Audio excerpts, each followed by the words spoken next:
You are live. Yes, we are now streaming on Facebook. Oh, awesome. Are you all good, Kevin? Can we get started? Yeah, I'm all good.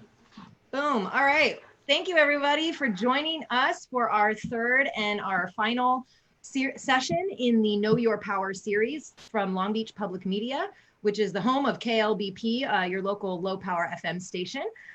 For those that haven't come to the previous two, we started off with a Know Your News session with the News Literacy Project. And it was lots of tips and tricks to help you navigate all the deluge of information you receive every day. Last Wednesday, we were with Robert Baer, who's a local lawyer, and he kept us on for an extra hour, enthralling information about knowing your arrest rights, and what they can and can't search in your vehicle, what you can and can't do when you're protesting. If you missed either of those, they are archived on those Facebook pages that we just mentioned. And welcome to Know Your City, presented by Kevin Flores, who is a local journalist. He is a graduate of Cal State Long Beach, 2017, I believe, right? 16. 16, there we go, recent-ish. And a co-founder, and an editor and a reporter at FORTHE.org, also known as for the people, but it is pronounced fourth for those that see it out there. And we're really honored to have Kevin here kind of giving us his insights after years of holding public officials accountable and navigating some of our dense city structure and listening to all the jargon in a lot of public meetings. He's here to help us demystify some of this. For those of you who don't know, I am Sarah Bennett. I am a board member of Long Beach Public Media. I'm also an educator, a media educator. I teach journalism at Santa Ana College. I was a journalist in the city for a really long time as well. And I've had Kevin come and talk to my classes about some of the things you guys are learning about. And I really appreciate and respect the work that he does in our city. And hopefully with the knowledge that you all get today, you'll feel empowered and equipped to go and hold your public officials accountable too. So without further ado, Kevin Flores, go for it. Thank you, Sarah, for that super nice intro. So I know under normal circumstances, I would have loved to do this in person, but with our present limitations, even with those present limitations, I don't want this to kind of be a one-way thing where I'm just talking at you the whole time. So I'm happy to stop at any point, and any point of the little seminar, and just take any questions, or even if you have any comments. I think Sarah and Ashley will be looking at the chat, so if you got anything, just pop it in there, and she can stop me. And even if you feel shy about your question and don't feel like asking it yourself, you can send me a private chat to Ashley or Sarah, and we'll ask it for you. So if you just feel like, I don't want everybody to know that I asked this, just feel free to DM us. Yeah, and then I also have my email on here too. So if there's, after this thing is over and maybe you think of a question later, feel free to email me. I'll try to get back as soon as possible. But with that said, let's get into it.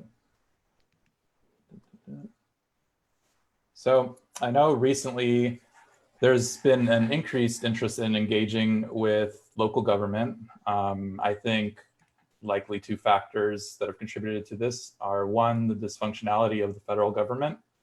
That's driven folks, I think, to look for another place where they can meaningfully participate in the democratic process.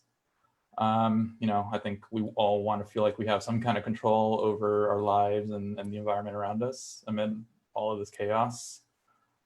Two, I think also the death of George Floyd in Minneapolis has put cities front and center of the political conversation, since that's generally where police departments are regulated.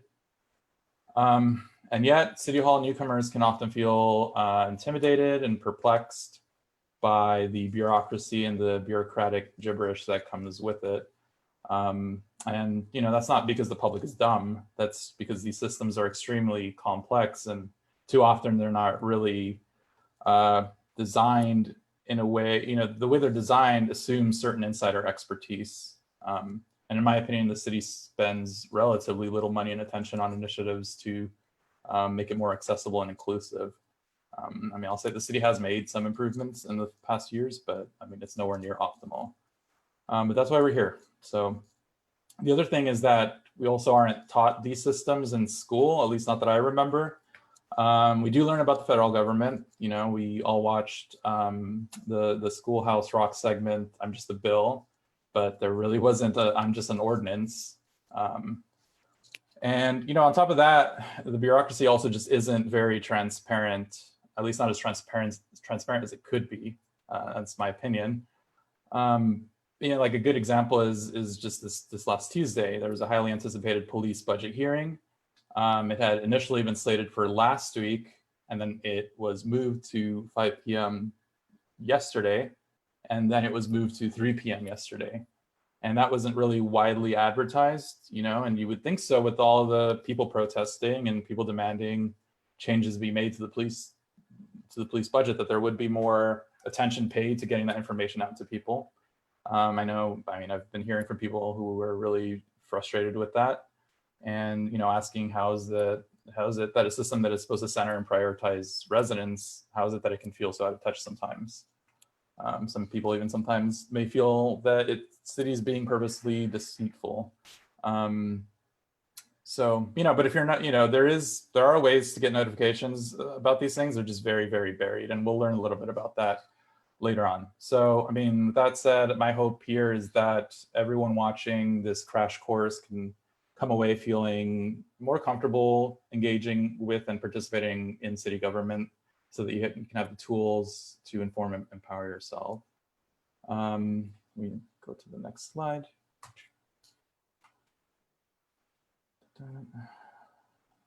All right, so there is a saying that says all politics is local.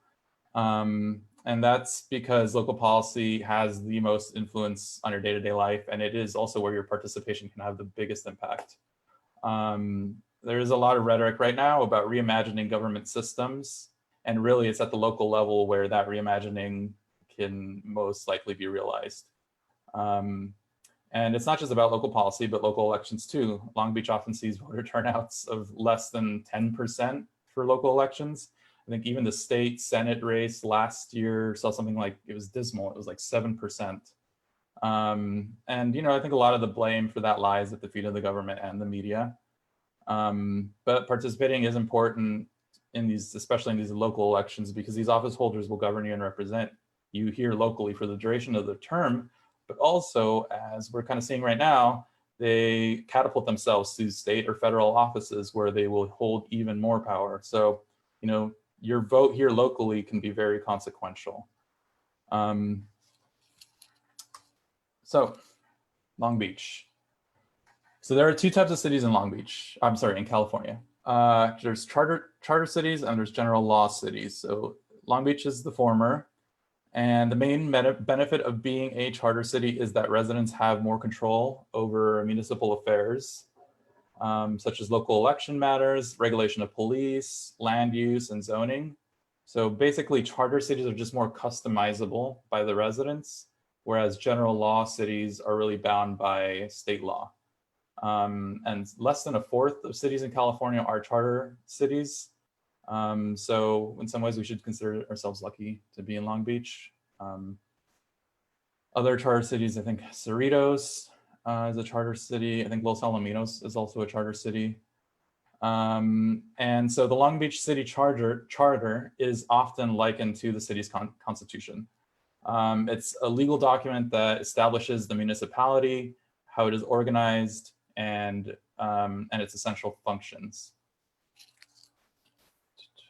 There's also the Long Beach Municipal Code, which has all of the local ordinances, and both of these documents are online.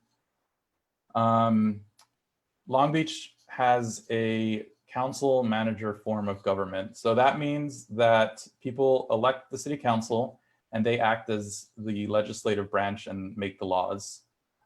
We have 9 city council districts and thus 9 city council members who serve up to 3 4-year terms. And you can see here's a little map here. This is online too. I mean, I know it's a little small here, so you can't really tell, but there's a bigger version of that online. Okay, so city manager. So the council hires a city manager to oversee the delivery of public services and the policies that the council implements. The city manager will recommend policy direction to the council, but ultimately it's the council that is the decision maker. Below the city manager are all of the city's departments and agencies. So the police department reports to the city manager, the health department reports to the city manager, everything, public works, all of those. So, I mean, in a way, if you want to think of it as a corporation, the city manager would be like the CEO, where the council would be like the board of directors. Next slide. So people often tend to overestimate the formal power that the mayor has. Some people think of it almost like a mini president. And while there are some similarities, the mayor doesn't have that many formal powers. They have a lot of political power. A large part of the mayor's job is to facilitate communication between the public and City Hall and between council and city management. The mayor presides over council meetings, is a spokesperson for the city, and signs legislation passed by the council. The mayor can't vote for policy. So whenever city council is voting on an ordinance, say, the mayor cannot cast a vote. However, the mayor can veto that ordinance if they so choose to.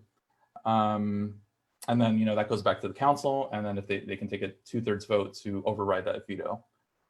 And our current mayor is Robert Garcia, and you can see a picture there. Hey, Kevin, there's a question in here about Dana's asking, who does the head of the CVB report to? The CVB. What's their relationship with the What city? is the CVB? Also, what is CVB for people who don't know? There's a Convention and Visitors Bureau, which operates the convention center and is our tourism board, technically. I want to say that that's a city manager. Yeah, I want to say it's the city manager too. We'll see if we can find if we can verify that answer too. Any other questions before I go on? No, there's a comment here that says, except that even though, because you had mentioned that the mayor can't vote on policy, but the mayor appoints the vast majority of commissioners and proposes and funds the most significant charter amendments. Yes, that's true. One of the other comments we had is the comment about us not having a full-time city council, and how most cities our size do have a full-time city council. I don't know if you want to, I don't know if that's something you're presenting later on in this presentation, but if you want to talk about that. Yeah, no, that's a good point. I didn't put it in here because I was trying not to overload people, but yeah, since somebody brought it up, yeah, the city council is not a full-time council. And like the person mentioned who commented, most cities our size, I think we're about the size of Atlanta. So, you know, we're a pretty big city, and usually cities of that size have a full-time council. Let's see. Okay, so vice mayor. Okay, yeah. So the vice mayor is chosen from among the council members by the council every 2 years, and you know it's largely a ceremonial role. But the vice mayor does fill in for the mayor's duties if the mayor becomes indisposed. So, you know, I think yesterday the mayor went off the line of the council meeting because he was going to be speaking at the Democratic National Convention.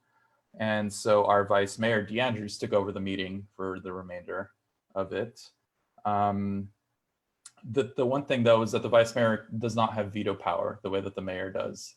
That can only be done by the mayor. And then we have the city attorney. So the city attorney is also an elected position. The office holder oversees a team of attorneys who represent the city in court and give legal advice to city officials. The city attorney's office has 4 divisions. They have the Department of Counsel, Litigation, Harbor, and Workers' Compensation. And our city attorney is Charles Parkin.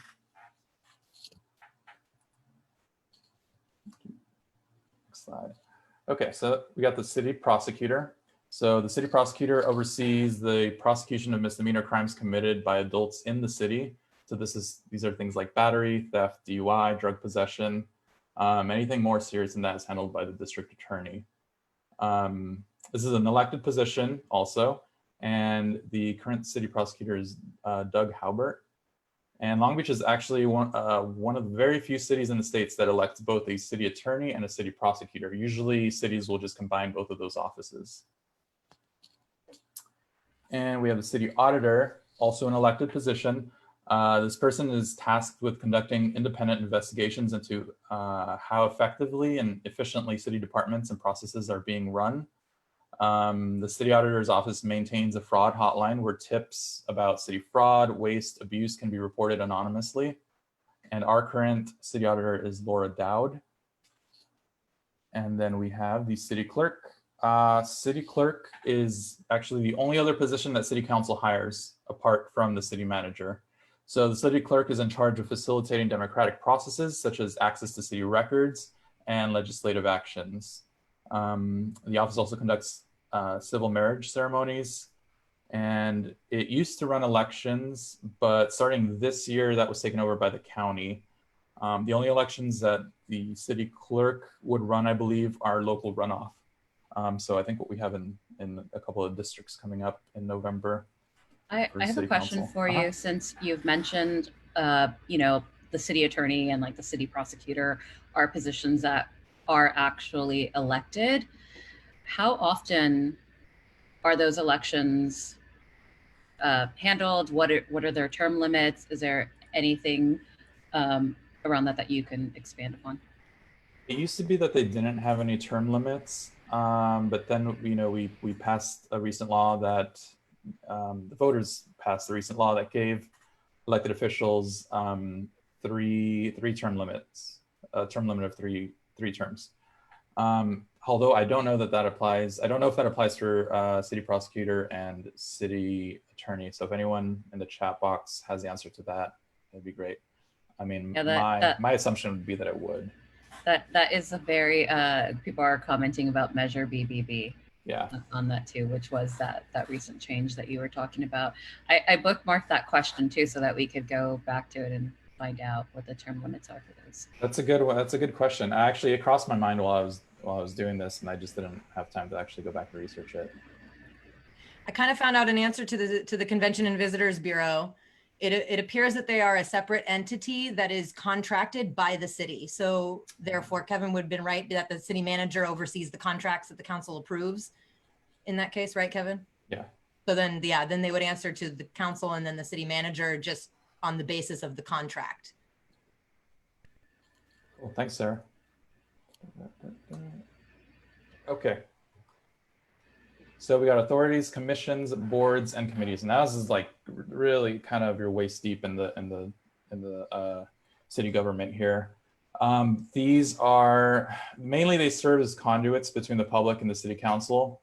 They deal with specific topics or areas of the city and gather info from the community that is used to craft policy, advice, and recommendations to city council. So just some examples of this, we have the recently formed Ethics Commission. There's the Planning Commission. There's a Sustainable City Commission. And, you know, this is the one that's been in the news the most, is the Citizens Police Complaint Commission. And that's only a few. There's a bunch of them. And these bodies, they must hold public meetings at least quarterly. And these meetings are run similar to the council meetings. So that means you can attend for now virtually to most of them. I don't know if they've all of them have implemented like a virtual setup, but at least the big ones you can attend virtually and you can make comments. The members of these bodies typically have some kind of expertise or involvement in the subject matter that the entity deals with. And the members are oftentimes appointed by the mayor and confirmed by the city council, although that's not always the case. And some of these bodies actually have a lot of power. So the Port Commission can set policy for things dealing with the port, and the Water Commission can buy and sell property. They can set water rates and so on. So just some basic access information about. Sorry, Kevin, can we go back really quick? Just because there are a couple comments on the commissions. Dana is commenting that there are only a handful of chartered commissions, the rest are not. And we have a comment that someone feels the Ethics Commission is a waste. The commission allows just about anyone with a pulse to serve, and the majority of members are always under the control of City Hall. They're supposed to be independent to function properly as watchdogs, but not as their form. So if you maybe want to speak to the power structure or the power dynamic within those commissions themselves. Yeah, that's a big criticism of the Ethics Commission. I know when that was on the ballot, people were saying that the way that the commissioners were going to be chosen, some were going to be chosen by the mayor, and some by I believe some by the city auditor, and then some by the council, but it was going to be split up. But basically, that the basis of the criticism is that the people that they're supposed to be, watchdogs for are the people that are putting them on this commission. So, yeah. Do you know the scale of that? Like how many seats are chosen by City Hall? I don't know off the top of my head right now. Oh, someone dropped in here that says 2 by mayor, 2 by council. They then in turn select 3 members. So we'll look into that somewhere. So then that makes a 7-member commission. Oh, sorry, 2 by auditor was the fix. Anything else, or was that it? Okay, cool. I'll go on. So we have so city council meetings. Just some sort of basic access information. So you can watch city council meetings live, and to do that, you can online. To do that, you go to LBTV. It's lbtv3.com, and they meet every Tuesday at 5 p.m. except for the last Tuesday of the month. That's a blackout date for council.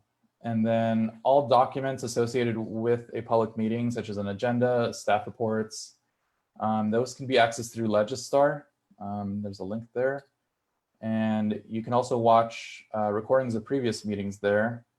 And then, so I know that people think that these meetings can be pretty boring. And, I'm not going to lie, sometimes they are. Sometimes they start talking about like street easements and business improvement districts, and, it can be pretty boring sometimes. They'll go back and forth about that. But I think once you start to really understand what's at stake, and you kind of get a feel for what's going on, and even the personality of the council members, it can be insightful. It can be even entertaining sometimes. It can get pretty heated, and, just I think seeing people get passionate about something that they believe is interesting, especially when it affects you. So then we'll also talk a little bit here about how you can be involved in this process, because ultimately this process is about you. So, to speak, it's been difficult, I think, for people to kind of adjust from like the pre-COVID stuff and the post-COVID stuff. I think the city's starting to finally like get a handle on it, and I think for a long time they only had written comments that really wouldn't be discussed during council, and I think only recently they've implemented a system where people can phone in. So in order to do that, I was gonna say that in itself is restricted too. I believe it's set to 20 people. Yeah, we're gonna go over that Okay. I think in another slide, but yeah, no, it's a good point. So usually the city, you can go to the city clerk's office website, and they have links there for how to sign up to phone in. There are limited slots, which I'll go over in a little bit, but prior to the meeting is when you would go there and sign up for that. And another way to also comment are to send these e-comments, which you can do on the Legistar website. But again, these it's not like they read these aloud. The council members say that they read them all, but it's not going to be part of the actual broadcast meeting. And then there's a third way, which is also to just email your written comments to the city clerk's office, and the email is provided right there. So language access. So this is also really important. I think it's been something that's been discussed a lot lately. So the city clerk's office does provide real-time translations of city council meetings over the phone in Spanish, Khmer, and Tagalog. But you have to request that a day in advance, I believe right now is a policy. And so for a translated city council agenda, you also need to call the city clerk, and that has to be done 72 hours prior to the meeting. And then there's public comments. So for those who don't speak English, they can have their comments translated to the council. However, there's been some recent problems with that. There's been some reporting on, how those translations were not exactly what the people were saying, and the city says that they're, trying to fix that. So we'll see how that goes. So agenda. So what I'm gonna do here is I'm just gonna I'm gonna go into the actual agenda. So that way we can kind of walk through what this looks like. It's kind of a complicated document, but once you get the hang of it, your eyes will know just right where to go to find what you're looking for. So a lot of stuff here is just rudimentary stuff. Consent calendar. So consent calendar, so here we're saying it's 1 through 15. So items 1 through 15 are contained within the consent calendar. So what the consent calendar basically is it serves as a place for like routine and non-controversial items that therefore don't need public discussion before they're voted on.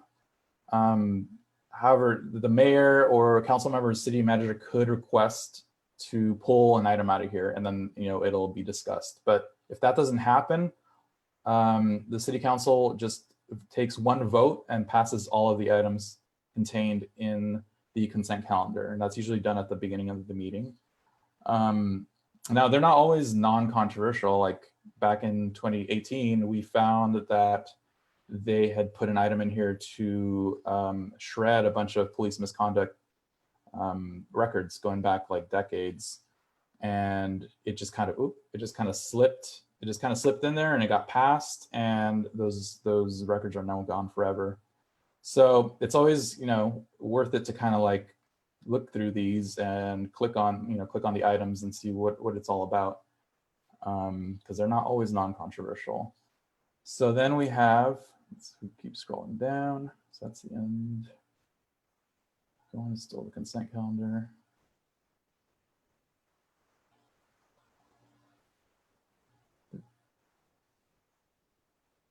Okay.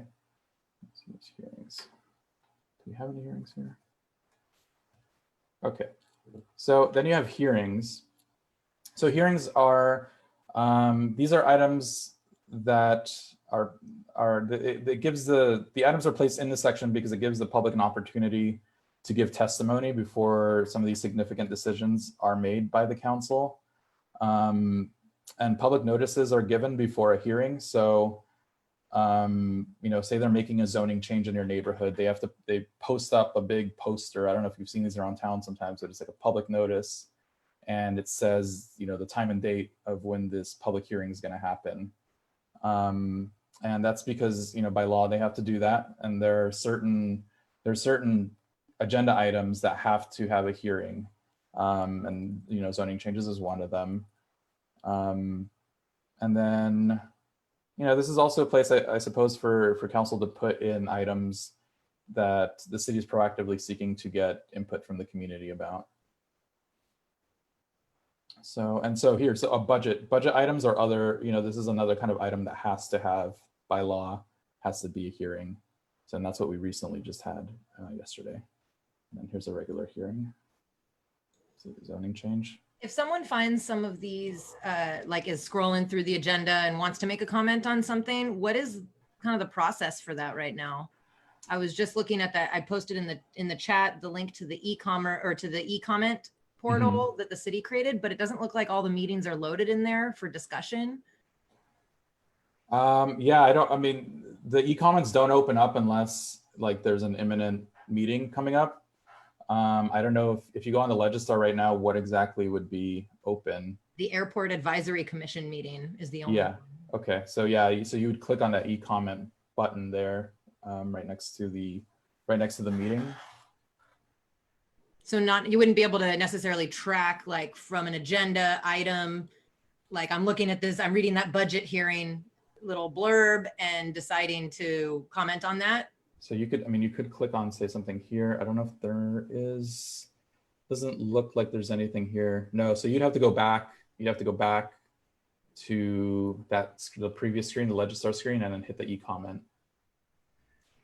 Okay, so the There's a best right now would be to email, just email the city clerk at this point. But if you do hit if you hit the e-comment button, it does take you to a screen where I believe it lists all of the items that are on the agenda, and that way you can choose, the specific item that you would like to submit a comment to.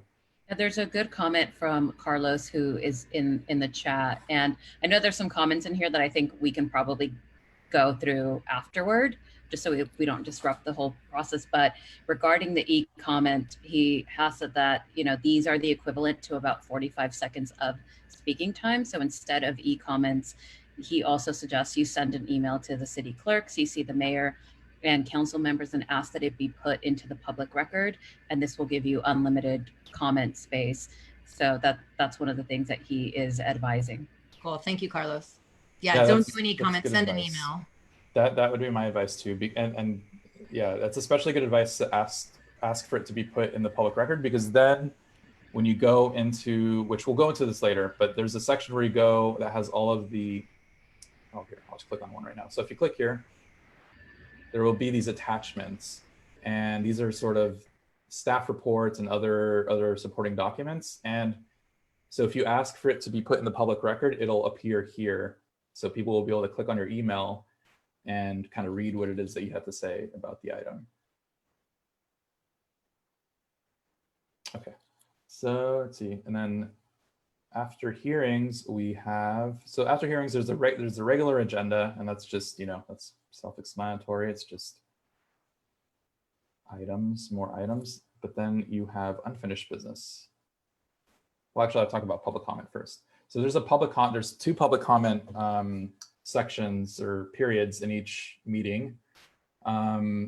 These also, you can sign up to speak through the city clerk's office. But the difference here is that your comment doesn't have to pertain to any particular agenda item. So when you speak on a specific item, your comment has to pertain to that comment. But if you speak during the general public hearing period, you can really just address the council on whatever grievance you have. There is a limit of 10 people, 10 slots for each of these. So there's one here after, I believe it's the regular agenda. And then there's another period near the end of the, right before the meeting adjourns. And then you have unfinished business. So this is usually items that have been continued from a previous meeting. Nothing super exciting there. That's regular agenda. As we go through here.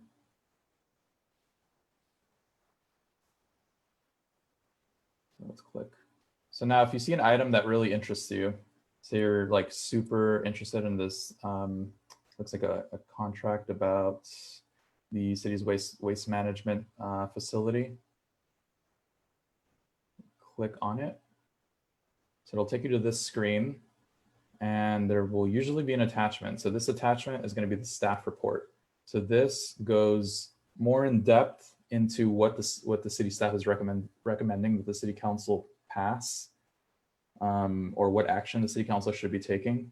So the recommendation is up here, and then this discussion really kind of goes into more detail about what exactly this item's all about. Usually gives some context, some background, a little bit of history, and the timing, when they would like to see this happen, and then the fiscal impact. So the fiscal impact is pretty important. This tells you exactly how the city's budget is going to be affected if this particular item passes. So that's always something to pay attention to. So this is a pretty short one. These can go, there can be attachments on these things that make them hundreds of pages long. This one's just a 2-pager. Yeah, I've seen some that are like 10 pages plus before. Yeah, and then the thing is, like, they can also have reports attached to them, which just, yeah, they're super long. It's like a book. Do you have any tactic for sort of sifting through the muck, so to speak? Like if there's, because most meetings just have a lot of boilerplate stuff, like this contract has to be approved so that they can keep getting our trash on Fridays or something. But how do you kind of sift through to look for things that are glaring or things that you as a citizen might want to identify as of interest? Yeah, I mean, part of that is sort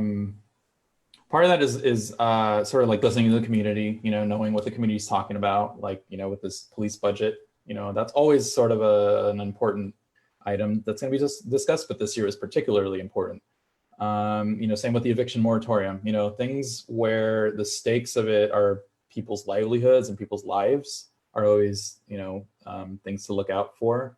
On top of that, just looking, for contracts that are, pretty big in the millions of dollars. Those are always, I think, interesting to investigate and see what exactly is going on there.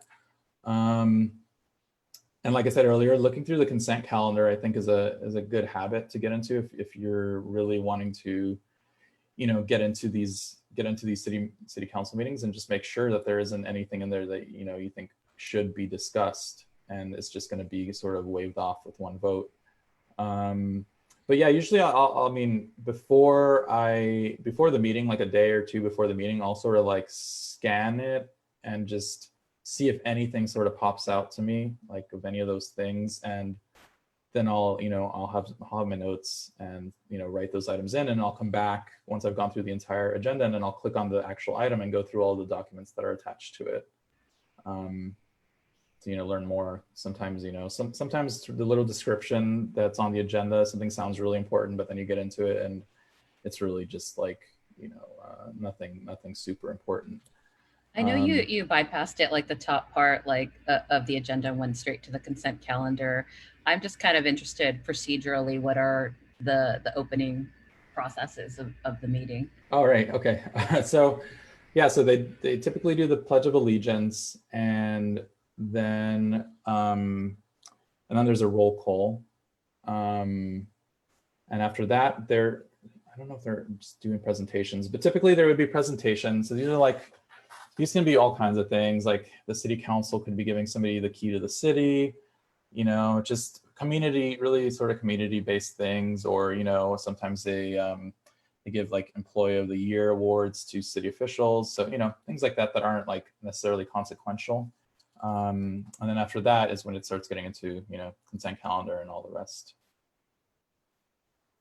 Yeah, that's good to note that sometimes the meetings, like they say, they start at 5, but you have to go through a lot of, if there's 40 awards that they want to give out to local small businesses and T-ball teams, like the consent calendar doesn't start till 6 or 7 sometimes, or later. Well, yeah, the whole meeting sometimes doesn't start until, I know sometimes it's been even an hour delayed.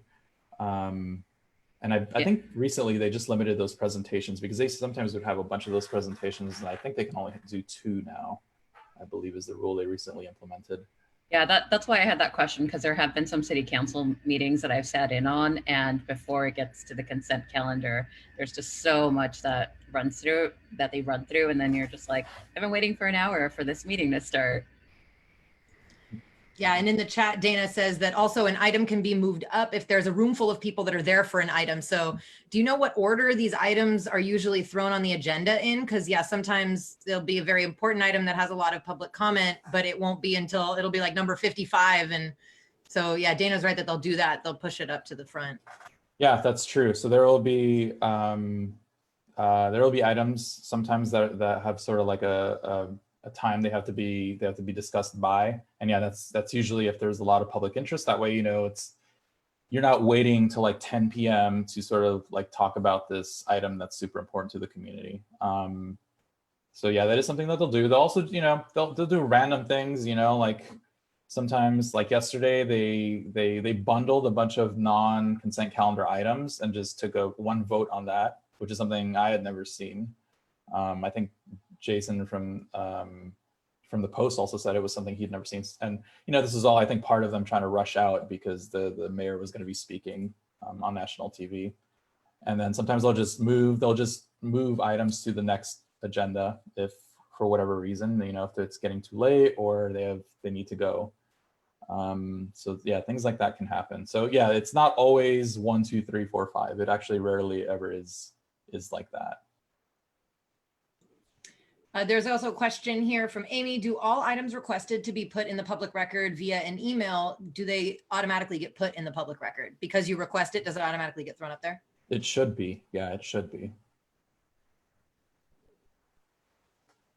All right.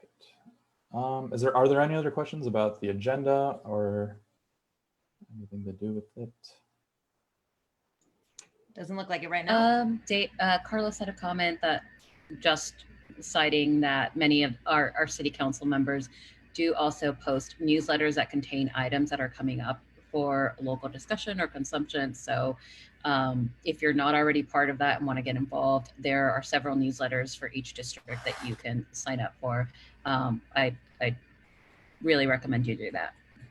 Yeah, I second that recommendation. I think both of those newsletters you can sign up by just going to the district page. Every city council member has sort of their own page, and they usually have a link where you can sign up for get on that sign up list.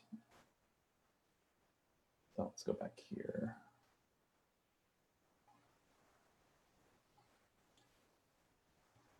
Okay, so now that we got somewhat of an understanding of the agenda, we're getting closer to, I think, being able to feel more comfortable watching an actual city council meeting. But before that, like, there is some jargon. There's a lot of jargon that they use, and so I try to put some of the more, the stuff that they most likely are going to be saying in a video clip that we're going to play here in a little bit. These are the most common ones I hear, at least. So motion. So if a council member makes a motion, that's basically they're putting a proposal forward to be discussed or to be voted on. And then you'll hear the term maker of the motion. So that typically refers to the council member who put forth a particular motion. And then there's a substitute motion that can be made by another council member. So this motion seeks to replace large portions or the entirety of the motion that's already on the floor. And it will require a separate vote. And actually, in the clip we're going to watch, there's actually going to be a substitute motion. So that's like getting real deep in the night there when stuff like that starts happening. But that's, as you can guess, that's a motion that looks to sort of wipe away both the substitute and the main motion. And Dana just commented too, is that before you even get into discussion of a topic or a certain decision, the motion has to be, I believe, passed. Yeah. Well, it has to be seconded. Or seconded. Yeah, sorry. Yeah, we got that down here. Sorry, I should actually put that up there. But yeah, so anytime anybody makes a motion, another council member has to second it in order for it to go to the floor for discussion. And then there's friendly amendment. So this is when a council member seeks to change a motion that's on the floor with the approval of the maker of the motion. So it'll be like a tweak to the motion, and it'll just basically be added to that motion that's on the floor. And so it won't need another vote. It'll pass with the vote for the motion that it's attached to. And then another term you'll hear sometimes is point of order. So this is, a council member will sometimes blurt this out, usually interrupting another council member. And, they'll say this when they feel like the rules of the meeting have been broken. And when that happens, a city attorney will then weigh in and sort of, rule whether there was a violation or not a violation. And you can think of it just kind of the way that attorneys in the courtroom would say objection. And then, so you'll hear staff a lot. Council members will say, can staff bring this back to us? Can we have staff look at this? So that just refers in general to city staff who are, who are employed by all of these different departments, from the city manager down.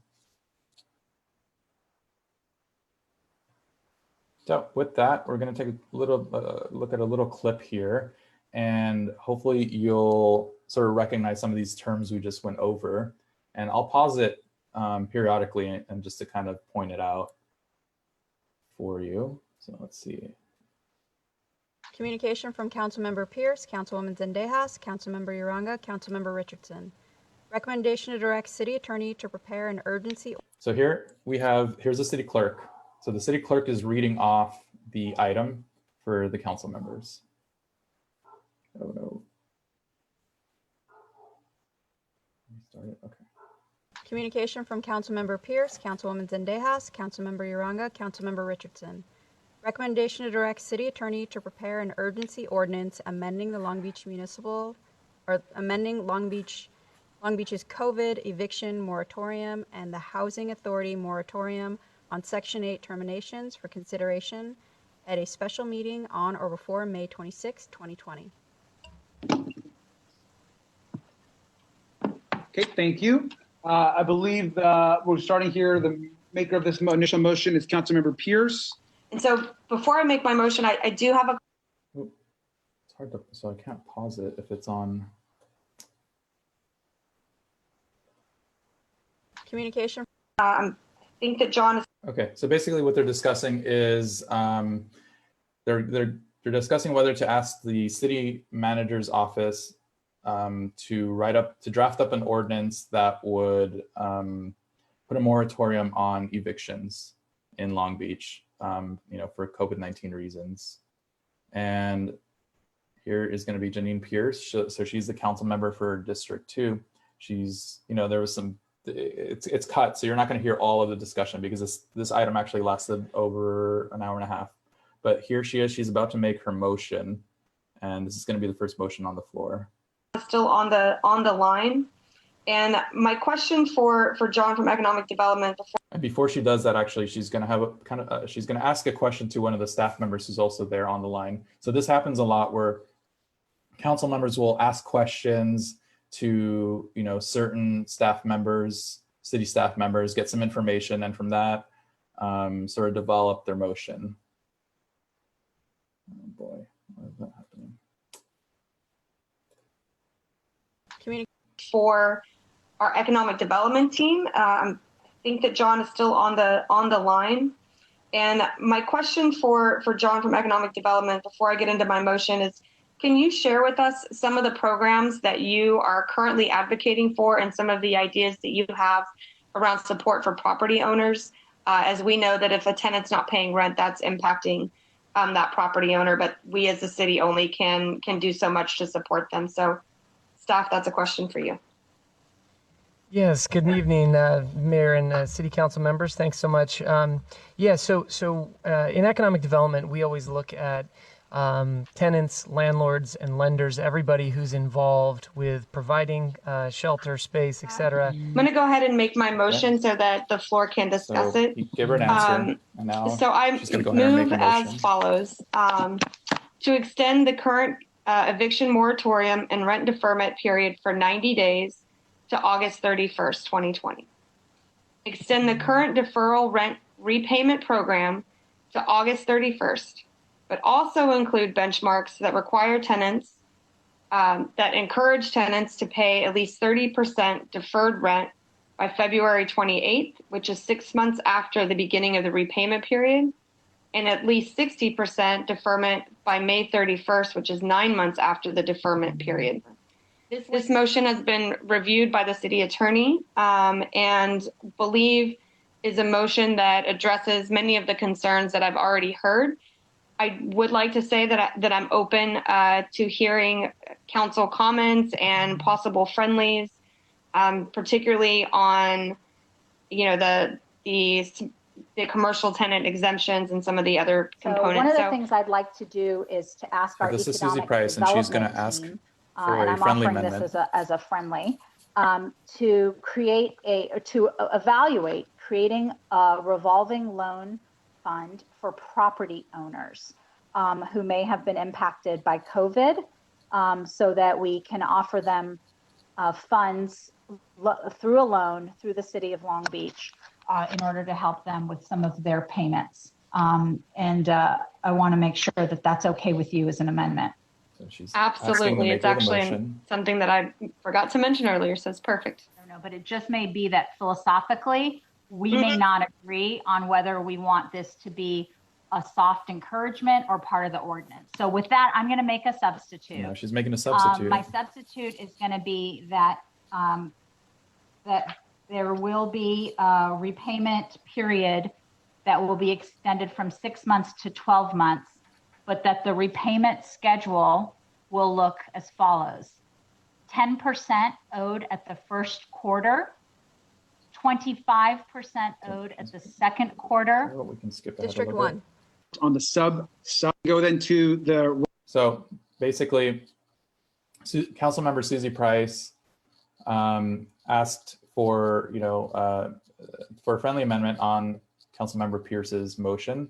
Councilmember Pierce agreed. Then after there was some discussion that really you didn't see here, it seemed like Councilmember Price, disagreed with other parts of Pierce's motion, Councilmember Pierce's motion, and then decided to just do her own substitute motion, which would override Pierce's motion. So then we can skip ahead, and then there's going to be a vote. Nay. District 2. Nay. District 3. Aye. District 4. Aye. District 5. Aye. District 6. Nay. District 7. Nay. District 8.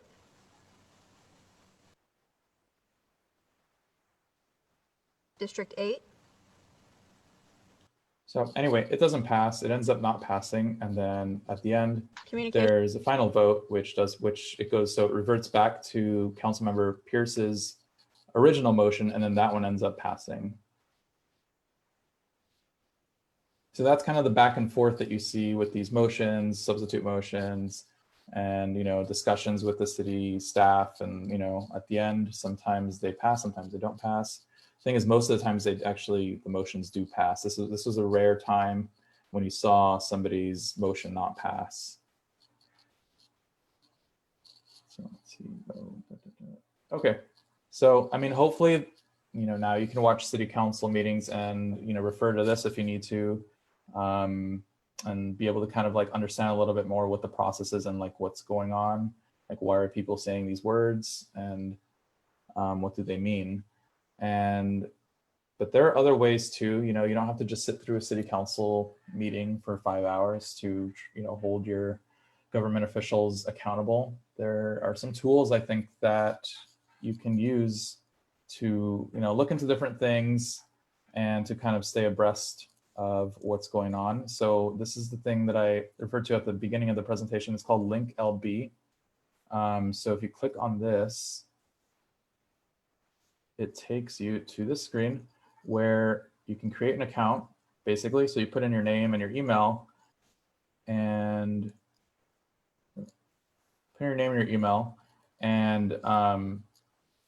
basically it'll.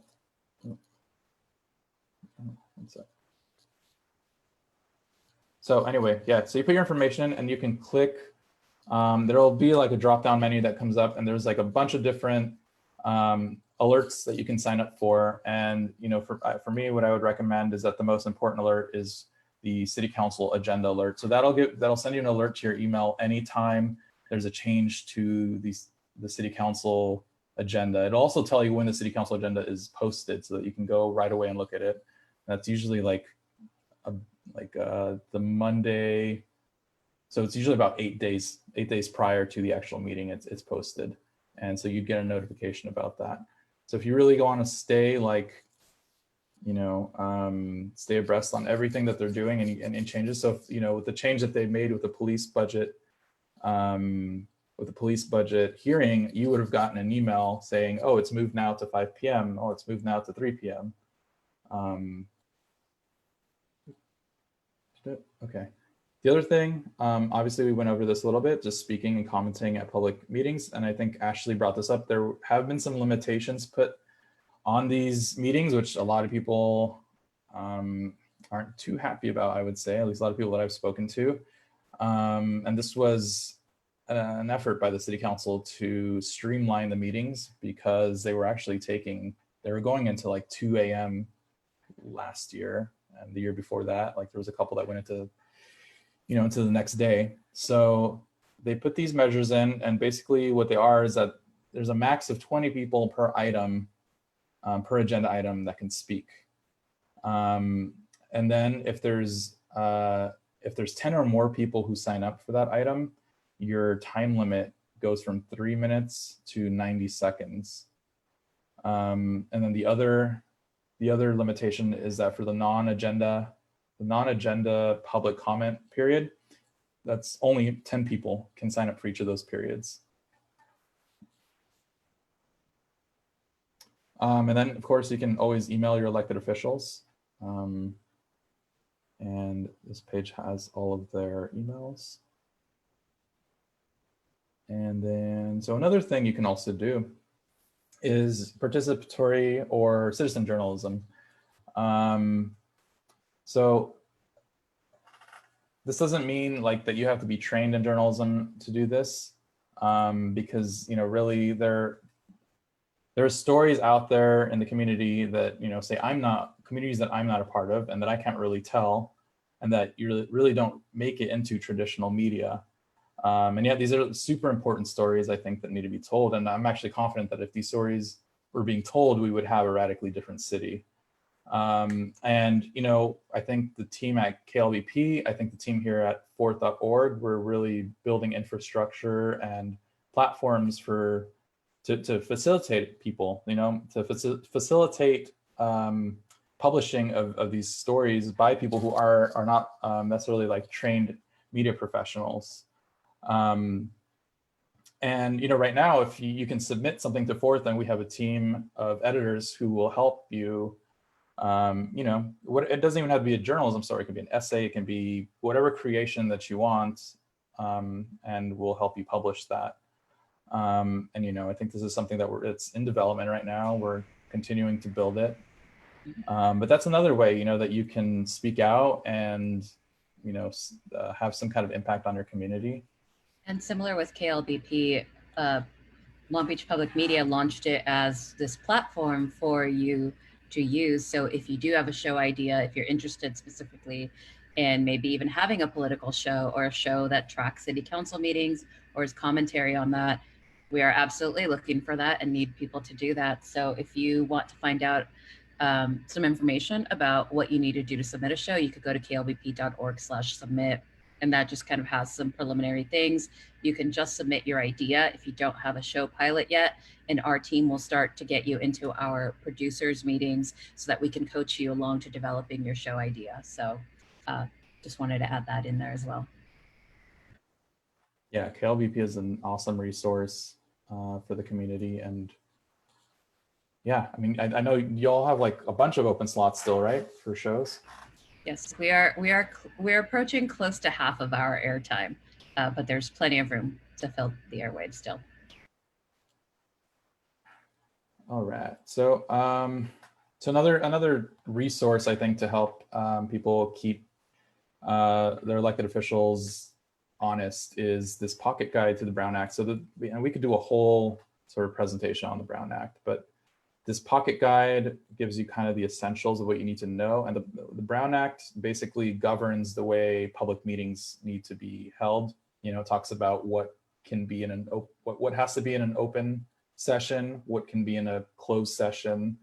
And, you know, it's a good thing to kind of have handy while you're watching the public meeting.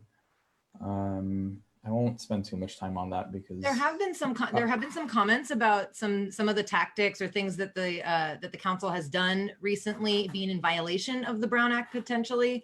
So the Brown Act is a California code, and it's up to citizens to oversight on it, right? Is there somewhere to contact, or who do you know, who's the oversight board? Who do you let know that there's violations? I think it actually tells you right here.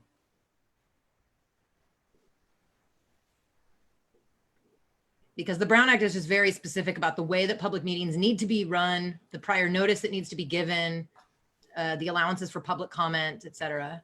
Yeah, I mean, there's no like Brown Act police that are going to come and, you know, like cite you know, city officials who violate this. And yeah, it is up to people watching to, you know, the city attorney also knows what the Brown Act and tries to keep the meeting in compliance. But, there have been instances where, things are done that people say are violations. And so here it says right here, there are different sort of places that you can contact if you think that there's some kind of something going on that's illegal as far as the meeting is concerned.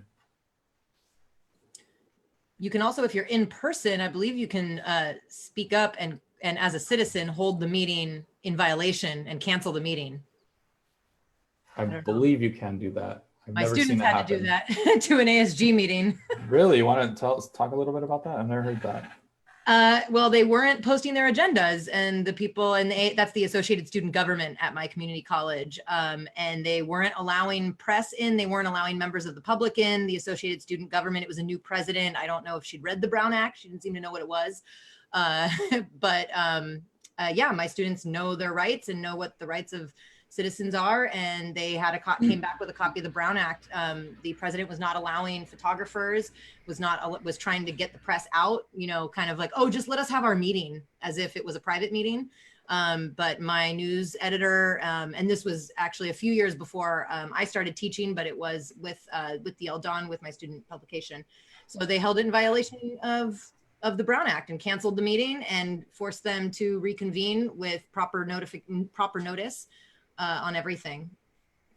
That didn't much. There is a great comment from Dana, which, by the way, I should add that Dana Buchanan sits currently on one of the city commissions, and so that's why she's got a lot of great insight and great input here with everything. But she has a comment right now. The city auditor also has a hotline for anyone who wants to report fraud within or against the city. So, as she mentioned in a comment earlier, is the city auditor is her favorite politician, because that is the position that is supposed to hold the government accountable and watch out for any kind of fraud or anything like that. So, yeah. Yeah, city auditors, yeah, supposed to be an independent entity, and they even have their own separate website, separate from the city website. And yes, as Dana pointed out, there is a fraud hotline, and it's anonymous, so you don't have to give your name when you report things like that. So moving along here. So we also have this website called Transparent California. This is something a lot of journalists use, and anyone who's trying to do research on how much public officials are being paid. So this is a great database. I don't know that it's up. I think the most up to date right now is 2019. But basically, they put in a bunch of PRAs all across the state for cities, and get the data on pay and pension and benefits and things like that, and they compile it into this easy to use website where you can just let's put the mayor. We can just hit enter. And the PRA is a public request, right? Yes, just public records request. Yeah. Yeah. So there's a lot of Robert Garcias. Let's see if we can find our mayor.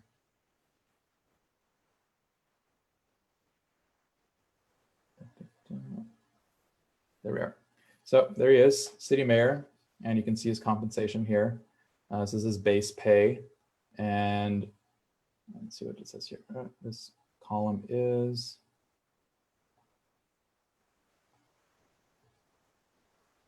There's a lot of Robert Garcias. There are a lot of Robert Garcias. So it goes regular pay, overtime pay, total pay, benefits, and pension. So yeah, even police officers, sheriffs, they're all on here. It's a great place to really see exactly how much they're getting paid. Yeah, it's pretty self-explanatory. And then yeah, what I just referred to. So PRA is the Public Records Act of California. It's a state law. Basically, it gives you the right to request government documents with some exceptions. Here in Long Beach, so there's a few things here. So there are two portals to request documents. So there's a portal here, which I'll click on. This is like the usual one, because this covers all departments except for police. So legislative offices and everything that's under the city manager. So you can either, so you submit, you can hit submit. So you can either do this anonymously, or you can create an account on here with your, with your email address and your name. And really the only benefit to actually creating an account is that you're able to, the city will be able to contact you in case that there are any issues and they want to clarify what your request is. If you do it anonymously, you get a sort of reference number, and then you have to kind of go on the site and then plug in the reference number to look up the status of your request. So it's more proactive, but that way you don't have to give your name. And one of the reasons people might not want to give their name is because that name is public record. So I could go in and actually put a public records request for a log of everybody who's put in these requests, say in the last month, and it would show your name, it would show the date that you put it in, it would show what you're requesting. So for that reason, some people want to keep it anonymous. And there's actually another reason why you may want to keep it anonymous. And that's when we talk about the police public records requests. So a thing here is that the city recently enshrined a rule that gives police officers a heads up about who's requesting records about their misconduct. And so they get to know what records are being requested and who's requesting them. And the other thing is that officers are also given copies of the records at least 5 days before the requester gets them. So, there's been some advocacy around this. I know Black Lives Matter has sort of made an issue of this, and they've asked the city council to repeal this. And, I think also, transparency advocates have also said it's not really a good idea. The other side of this, the police union says that the reason for this is to sort of give police officers who have conducted misconduct some time to prepare themselves and prepare their family in case there's some backlash that may be caused by these records being made public. So that's their justification. But for our purposes, if you are, you can do it anonymously if you are going to be requesting some police misconduct records. Just again, you won't be getting email notifications about the status of your request. You're just gonna have to go in and proactively, every day maybe plug in that reference number to see if the records have been released or whether there's been any kind of issue with it. The other thing you could also do is you can use a burner email, if you want to be able to get those email notifications. You can just use an email that you create just for the purposes of this. I've heard some people doing that too. So then we have campaign finance forms. So this is another topic that we could probably do a whole session of this on, just because there's a lot to talk about here. But sort of the basics is that this portal is where you can see all kinds of things about political campaigns here locally. The most common thing are donations to political campaigns. So, we can just click on search by filer. You can click all years. Again, we can put the mayor's name in here. Oh, spelled it wrong. You search, and then down here, you get a bunch of results. These are all of the sort of campaigns associated with the mayor. So if you want to look at, say, the mayor's 2018 campaign and kind of see the documents associated with that campaign, you just go here, we hit this magnifying glass. And it's kind of a slow website. It's kind of wonky, but. Okay, so here we have all of the forms that were filed by this campaign. So you have, and you can get them in PDF form, and some of them are also available in a spreadsheet form. So if we click on this form 460 is the one that will contain money in and money out. So we can click on that. Brings up this PDF, and you want to, if you want to look at the donations, you want to scroll down to here and move this Zoom thing. Oh, this one doesn't look like it has any donations, so let's just go straight to the expenditures. This is the stuff that the campaign is spending money on. Let me see if I can find one that has donations.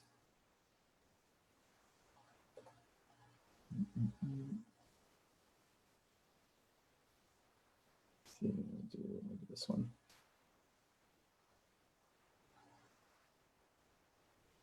Yeah, so here we go. So this one, if we scroll down, we can see here. So here are all, for this period of time, which is from 7/1/2017 to 12/31/2017, you have the monetary contributions received. So here are all the names and amount, names of the contributors and the amount that they contributed. And you can just go, this is a long document, so there's gonna be a lot here. So that's how you can go through that. And yeah, like I said, I think there's a lot that we could, like I said, we could probably build a whole thing around this, just trying to decipher these and knowing how to, use them in order to hold campaigns accountable. I think that is it. The only other slide I have is basically, I'd love to hear what anyone here watching would want to see another session like this on, like what topic. I know we touched on a lot of stuff, and this is all very reductive. Like each one of these slides, a lot of these slides, you could probably spend a whole hour discussing. But this is the basics, and I think with these basics in hand, you can, at least understand what's going on at City Council, and not, because I think people go to City Council a lot, and they're having to understand. They spend so much time trying to understand what's going on and what's being said that they kind of lose sight of the actual issue that's at hand. So hopefully with this information, that doesn't happen to y'all. But again, we went through so much stuff that I'd love to hear, just leave in the comments. We can also have a few people come off mute. Kevin, I don't know how much time you have left before you have to jump off. I can watch. I'm here all day, so. Well, we'll try not to keep you here the whole night, but I did want to go back because Dana, I don't know if you want to come off mute. She had some details about the Citizens Complaint Commission for the Police Department. Yeah. Dana, do you want to talk about the breakdown of those positions and how those, who chooses those? I think I have to ask her to unmute 1 second. There she is. There she is. Okay, I'm unmuted. There you Can you hear me? Yes. Hi, Dana. Hi. Hi. So, what did you need? What did you want me to start with, Ashley? Well, you had mentioned the breakdown of the seats within the CPCC. So yeah. So there's only 5 chartered commissions within the city. All the rest are, even though they're called commissions, they're really just committees. And the chartered commissions exist because they were voted on by the citizens or the people of the city. So nothing can change on any of the chartered commissions unless it goes to a vote. So the CPCC right now is looking at that. But what it's made up of is each city council person from each district appoints somebody to be on the commission. They then get, obviously, they get checked because you want good, honest people on there. And then the city council has to ratify by voting that person to be on the commission. So there's 1 commissioner representing each district. Then there are 2 commissioners that are called at large, and they're appointed by the mayor. So to make sure each council is represented. Right now, Rex Richardson's council does not have somebody seated because the person who was on the commission moved to the planning commission. So she's no longer on there. And I believe, let's see, that might be the only empty seat right now. There might be another one. And the D. Andrews district does not have a commissioner on there right now. So we're down 2 commissioners at this point. So we're gonna have 9. I'm the vice chair and Christian Cooper is the chair. We have formed or are forming right now a committee to look at the bylaws of the commission, because what we do have control over as commissioners is our own bylaws, which has nothing to do with the charter. So we are putting together a committee to, like I've been saying in meetings, to push out the bylaws as far as we can. So, and we vote on those as commissioners. So we'll be doing that. And we'll be looking, we might be doing a couple listening meetings for that. And then with the anticipation of using the $150,000 that was voted on by the city council out of the 4.1 million in the CARES Act that we received, to bring in an outside consultant to review the entire workings of, we're probably going to change the name too, but really it's a citizens oversight commission. So we have been attending nationwide webinars on what commissions are doing, what specifically police complaint commissions have been doing in the United States, all over the place. I was on a 3-hour call the other night, and there's some really good stuff that's happening out there. So we plan on, taking some of that information in also. So in the anticipation of having a charter amendment in 2022. It's too late for this year. We cannot get anything on the ballot for this year. So that's kind of an overview. So, and I mean, I've heard some, I think some people are disappointed that nothing can be done until it can be voted on 2022. But you mentioned that changes can be made in the bylaws. So what types of things can be changed through the bylaws? We have just started forming a committee to work on that. So I really can't tell you what that would be. They were amended in 2016.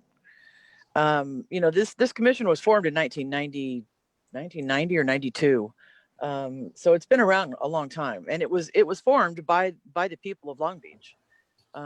It actually was called for and formed by the people of Long Beach. So we're going to review and see how far we can push the envelope on the bylaws, which is the only thing we have control over before we get to an actual charter amendment. And with vacancies, I mean, these bodies are made up by residents of Long Beach. So if somebody was interested in joining one of these, what is that process like? For any commission, most of the commissions are made up of people appointed by each district because it's citywide representation then. So I would recommend anybody who wants to be on a commission to let it be known to your council person and, throw your name in the hat. You can also go online. There's a part of the website, I don't know if you can find that right now or not, but you can go on there and it says open seats and commissions, and you can apply. You can go in there and just put your name in. And we can, what we can do is we can pull that link too, because after this, we'll send out Kevin's presentation, and so we can include some additional links, including the commissions and committees. Yeah. Here's a website right here, and you can click on vacancies and just see where there are spots that are open. Thank you, Dana, for that insight. It's certainly great to have you on the line and have one of our commissioners on so that we can get and ask some of those questions. I know Carlos, who's on here as well, he had several kind of comments about the Brown Act and potential violations. Carlos, I don't know if you want to chime in and talk about those and get some more information. Sure. My biggest comment with the Brown Act is the requirement that the city instituted for people to sign up in order to be able to speak.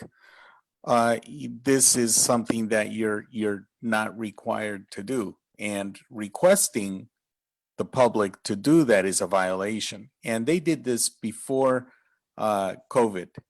So they would, in fact, they did this just before they closed down the old city hall and we moved to the new one. I brought this up to the mayor and the council members and wrote to the city attorney. Nobody ever replied or did anything, but it's rare for any one of them to respond to me. So what I started doing is right when the new city hall opened, they said, well, if you want to speak, you need to fill out the speaker's card. I simply filled it with instead of my name, I put an X through it. And it was really funny because then the mayor, who is the one that reads the speaker, says X, and and so I stood up. But it's perfectly legal to do that, and that proves the point that we're not required to put in our name. Is that protection afforded, you think, similarly to like the public request information where this becomes part of the public record? Yes, exactly. Okay. And so we have the right to remain anonymous, except that, of course, so the mayor reads my name on the speaker's card that says X, and so I get up to speak, and he says, Mr. Ovalle, and so on, because he knows me. So anyway, I can't remain anonymous, but other people can. Thank you for that, and thank you for bringing that to our attention. Following up on that, I think Amy, you had a question too about reporting the violations. Yeah, I'm curious because 36 seconds and 45 seconds and an email a week ahead of a council meeting just doesn't seem like it's really open to the public. And I'm just wondering what to do, who to contact to really make sure concerns are being considered. Well, the pocket guide that was brought up that contain, and you can Google it. It'll tell you who to write a complaint to. There's a nonprofit called the First Amendment Coalition that they are also have been pretty helpful, at least to me. I don't know much about them except that I've contacted them about issues similar to this.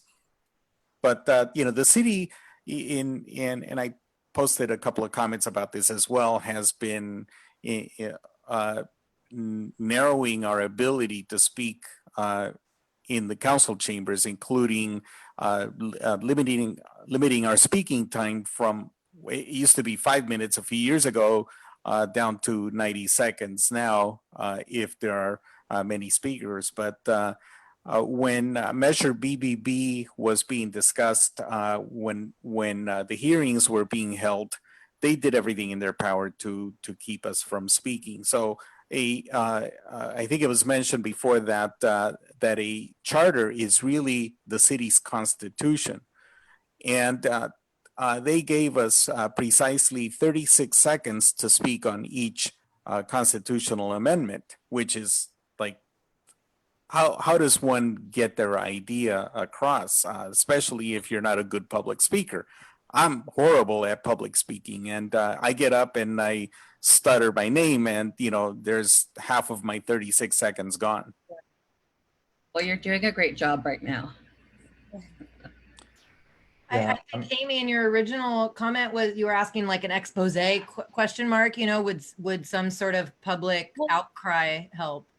Right. I mean, I think if people, obviously citizens aren't super involved in local government, and it's been designated to these bodies, and maybe you vote for council person, but you don't really know what's going on, and maybe you do have a point to make, and it doesn't sound like it's even being heard, or it's at least being made difficult to be heard, or you have to say your whole name and address, and that is vulnerable for some people. So it doesn't seem like this government is working very well in favor of the people.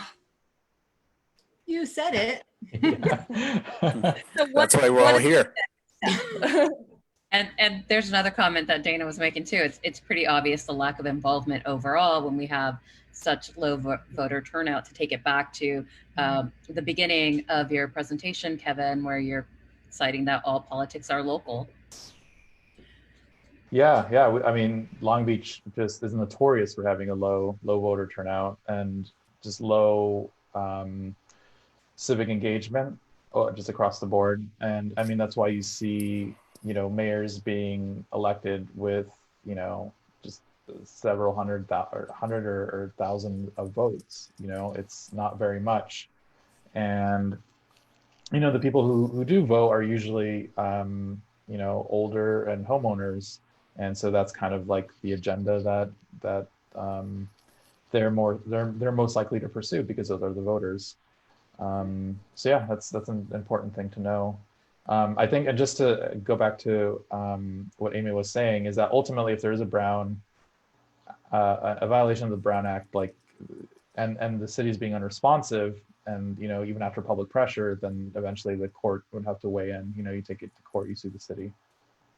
Well, it kind of goes, there is a mention here kind of our local media ecosystem, of which there is not a lot for a city of 500,000 people. And just in my experience as a journalist and as an editor, there is not a lot of media oversight, that the city has kind of gotten used to, and staff has gotten used to not having oversight and not having public outcry. A 7 to 14% turnout is awesome when you don't want oversight and you don't want people to know. So I mean, I think that's what part of our impetus for doing these sessions is to really encourage people to kind of create your own media. And citizen journalism is a thing. You could start Oversight LB is an Instagram account that just started kind of in the wake of the protests, and that's posting a lot of public information. But maybe a good thing is that our city hall is pretty thin-skinned. Our police department, from my experience in reporting on them, is very thin-skinned. If you say one little negative thing publicly about it, they don't like that, even if it's true.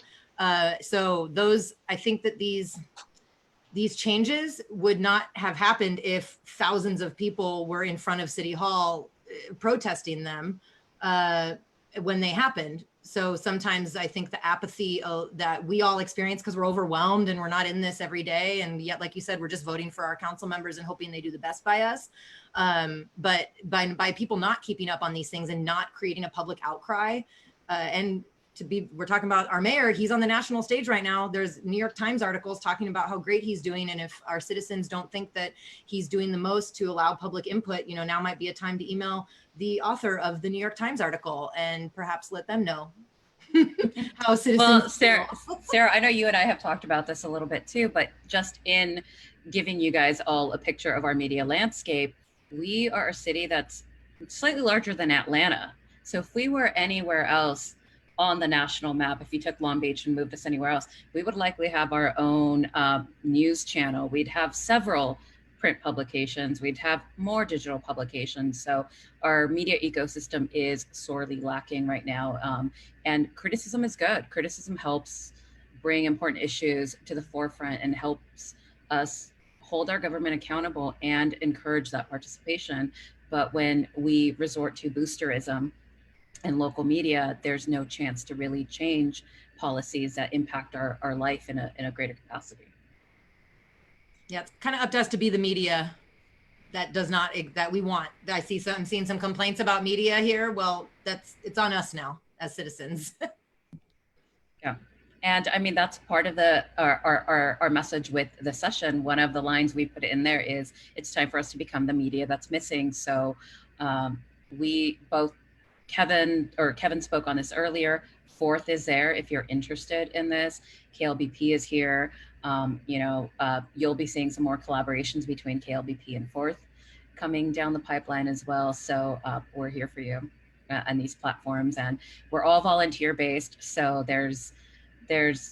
we can only do so much, but that's why we want to make sure that you know that you have this power as well to look at this information, to file a public information request, and to find that information that's missing and that no one is covering right now.